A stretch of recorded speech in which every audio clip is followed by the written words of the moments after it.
DPA news Marathi, शोध सत्य बातमीचा।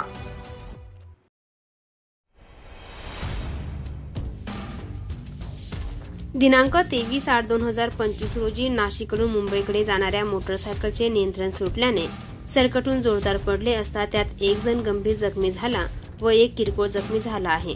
त्यांना तात्काळ जगद्गुरू रामानंदाचार्य नरेंद्राचार्य संस्थांच्या अँब्युलन्सने त्यांच्या सांगण्यावरून वाडीवर्रे खाजगी हॉस्पिटलमध्ये दाखल करण्यात आले। अपघातकालीन वाहन मोटरसायकल क्रमांक नवीन गाडी नंबर नाही।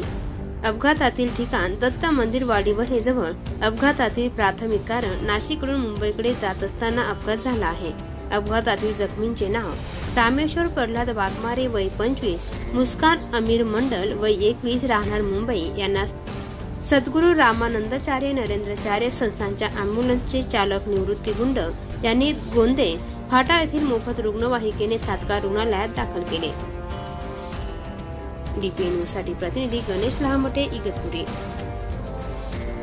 ताज्या घडामोडी व अपडेट जाणून घेण्यासाठी आताच DPA न्यूज चॅनलला सबस्क्राइब करा आणि बेल आयकॉन क्लिक करायला विसरू नका।